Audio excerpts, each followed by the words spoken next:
स्वयं भगवान विष्णु के होश तब उड़ गए जब एक भक्त ने उन्हें एक ईंट फेंक कर कहा, इस पर खड़े रहो, मैं बाद में आता हूं। और भगवान श्री कृष्ण आज भी हजारों साल से उसी ईंट पर खड़े हैं। ये कथा है पंढरपुर के विट्ठल भगवान और उनके अनन्य भक्त पुंडलिक की। एक समय की बात है, पुंडलिक अपने जीवन के प्रारंभिक दिनों में भक्ति से बहुत दूर था। कहा जाता है कि उसका स्वभाव कठोर था और वो अपने वृद्ध माता पिता को बोझ समझता था। पत्नी के प्रभाव में आकर उसने माता पिता को अपने घर में सेवक जैसा बना रखा था। वो उन्हें ताने देता, आप क्या कर सकते हो, बस खाते हो और थकान बढ़ाते हो। एक दिन पुंडलिक अपनी पत्नी के साथ तीर्थ यात्रा पर निकला। माता पिता को भी साथ ले गया, लेकिन सेवा के लिए नहीं बल्कि अपना सामान उठवाने के लिए। रात को जंगल में विश्राम हुआ। पुंडलिक और उसकी पत्नी गर्म कंबलों में सो गए, जबकि माता पिता को ठंडी जमीन पर बाहर छोड़ दिया गया। आधी रात अचानक पुंडलिक की नींद खुली। उसने देखा 3 दिव्य स्त्रियां वहां आई हैं। उनके वस्त्र मैले थे, चेहरा थका हुआ था। उन्होंने बिना कुछ कहे पुंडलिक के माता पिता के चरण धोए और तभी एक चमत्कार हुआ। उनके मैले वस्त्र एकदम उजले हो गए। पुंडलिक स्तब्ध रह गया। उसने हाथ जोड़कर पूछा, देवियों, आप कौन हो?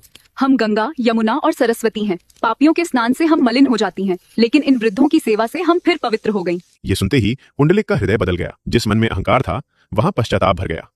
उसने तीर्थ यात्रा वहीं छोड़ दी और माता पिता की सेवा को ही अपना जीवन बना लिया। वो स्वयं भूखा रहता, लेकिन पहले उन्हें खिलाता, खुद जागता, लेकिन पहले उन्हें सुलाता। साल बीतते गए। पुंडलिक की ये सेवा केवल धरती पर नहीं स्वर्ग तक प्रसिद्ध हो गई। एक दिन स्वयं भगवान विष्णु उसके द्वार पर आए। उन्होंने कहा, पुंडलिक, मैं आया हूं। लेकिन उस समय पुंडलिक अपने माता पिता की सेवा में लीन था। उसने पीछे मुड़कर देखा भी नहीं, बस पास पड़ी एक ईंट उठाई, भगवान की ओर फेंकी और कहा, प्रभु इस पर खड़े रहिए, सेवा पूरी करके मैं आता हूं। भगवान विष्णु मुस्कुरा उठे। उन्होंने कमर पर हाथ रखा और उसी ईंट पर खड़े हो गए। जब माता पिता देह त्याग कर स्वर्ग सिधार गए, तब पुंडलिक भगवान के चरणों में गिर पड़ा। भगवान ने उसे उठाकर, मुझे नहीं, धर्म को पाया है। माता पिता की सेवा मेरी पूजा से भी महान है।